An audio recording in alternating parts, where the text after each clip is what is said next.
Forrest Commons, an interlocking community forest, aims to create an interlaced and sustainable co-living urban city that provides a home for a displaced aging population and decayed city through systematic architecture. At the beginning of the project, we used various Mars landscapes as our test site for our agent drivers. These Mars landscapes created interesting topographical patterns and terrains due to the various and unique heights, valleys, peaks, and landscape formations. Then applying our multi-agent systems that would navigate and adapt to the landscapes based upon several factors and inputs, creating a unique generation of fields to build off. From there we then created an array of voxel formations that would build upon our agent fields we created. Analyzing the nature of the voxels, we discovered various and distinct architectural formations and tectonics that would adapt to the landscape. We started to also test the voxel resolution by changing the sizes of the individual voxels, seeing what sizes worked best. We wanted to choose a balanced size that is large enough to be able to create scale structures, but not too large that we begin to lose resolution and the landscape underneath.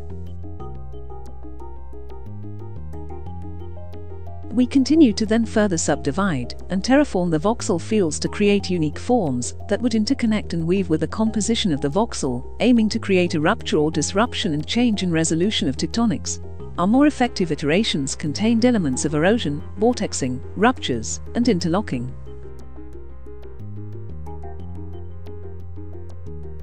Throughout the semester we would continue to test and iterate our voxel formations.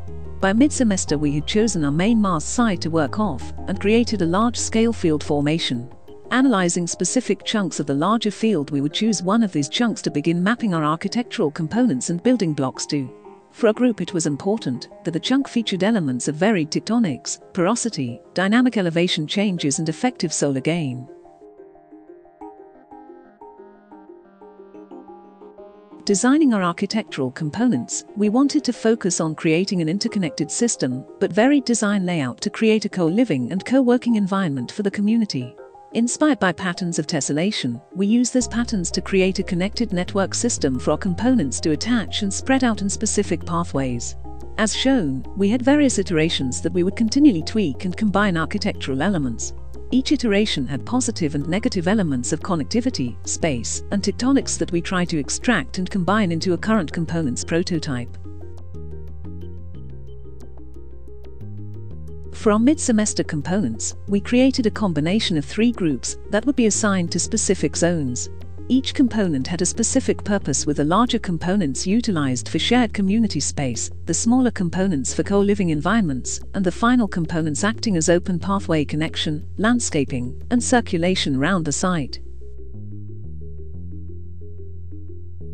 Upon reflection of our previous iterations and findings, we wanted to try and reset, moving forward into the end of semester project, and reorientate our goals.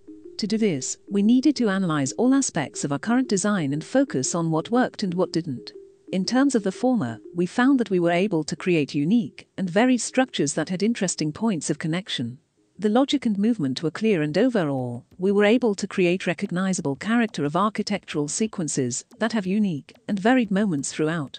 However, there was still a lot of elements that we needed to dive deeper and improve upon, such as our poor connection to nature and implementation of landscaping space, overly complicated components, and lack of an effective system, to name a few. The site we focused on for our final presentation is a town in central Croatia called Petrinja. The town center is located towards the northern area near the main river and is connected by 4 main roads leading to other towns and cities. Petrinja is flanked on the east, west, and south by high hills and dense forests, with an elevation change from 100 meters above sea level to 400 meters. These areas create an interesting and dynamic area to work with.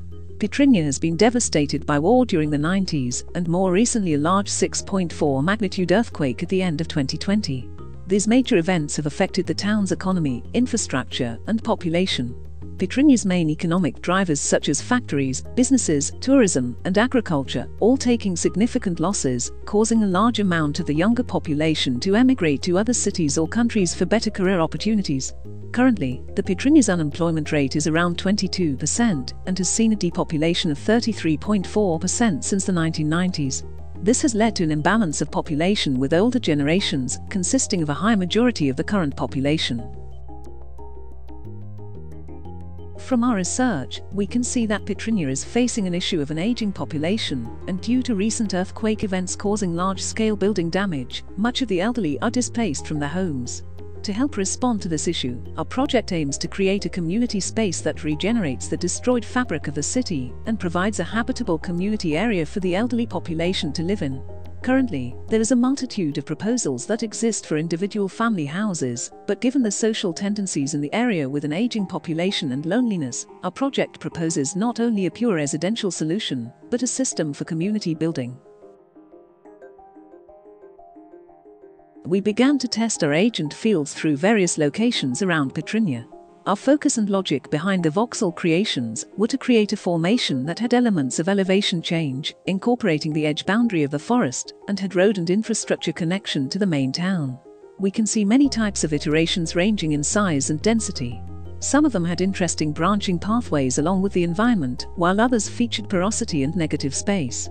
Our more successful iterations would look to combine all these elements. Finally, our chosen site is located just south of the town center at the base of the hills.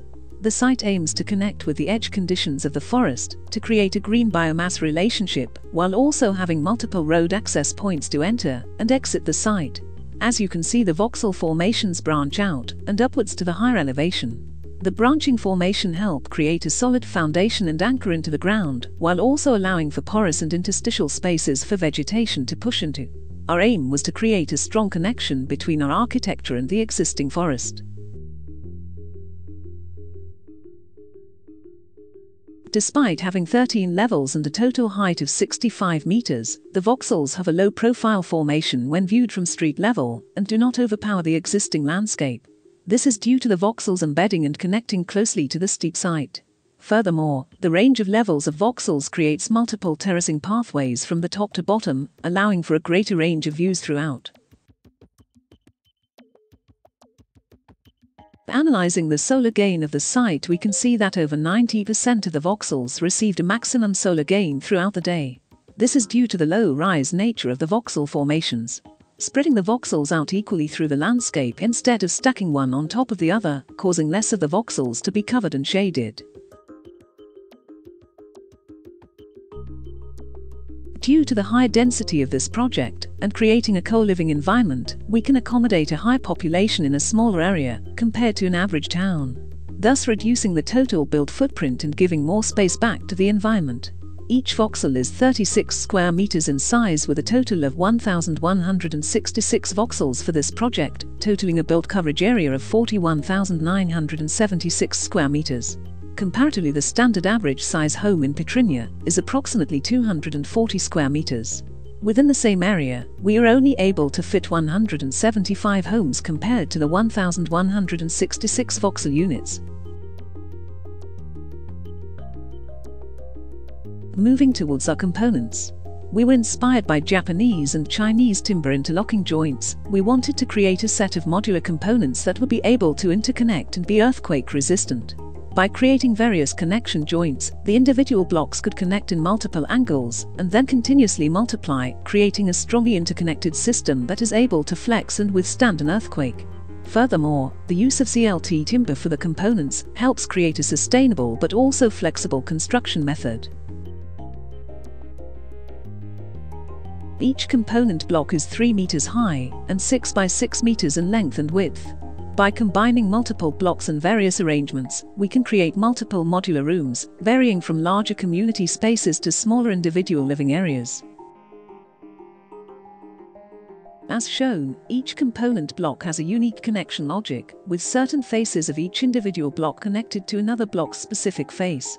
This allows for precise connection points, but also a degree of randomness and uniqueness in each cluster of connections. giving us the opportunity to create a coherent but varied architectural language. The components can be further discretized, allowing for us to create furniture pieces that support the co-living and co-working spaces, whilst retaining the connection sequence.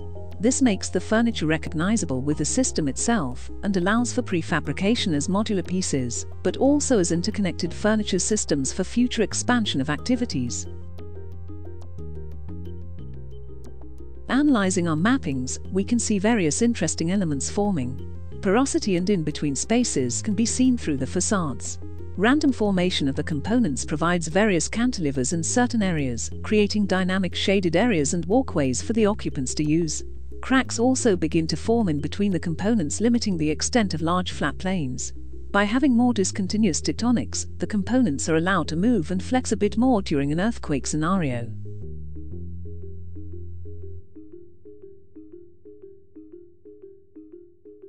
The combination of site-adaptive agent-based logic and combinatorics of components becomes a sequential system that nestles within the terrain and is interlaced with the forest, creating a minimal and subtle impact on the existing environment. These interlocked systems allow for an architecture that features a varying shift in scale, from large to small rooms and open spaces. The system of components creates a range and variety of internal layout programs that are in close proximity to each other, allowing occupants to travel quickly and efficiently between shared residential spaces, communal centers, and co-working environments. Each residential cluster provides for even creation of private bedrooms and bathrooms. The architectural system allows for improvision of use towards the landscape, giving opportunities to be seated within nature and accessibility for the elderly from the forest to the building. The sequential organization of the architecture engages with framing picturesque views of the forest. The steep rolling hills on the site create varied levels, heights, and openings within the architecture, creating quieter moments within the sequence for residents and segregating itself from the bustling discontinuous architecture of the co-working.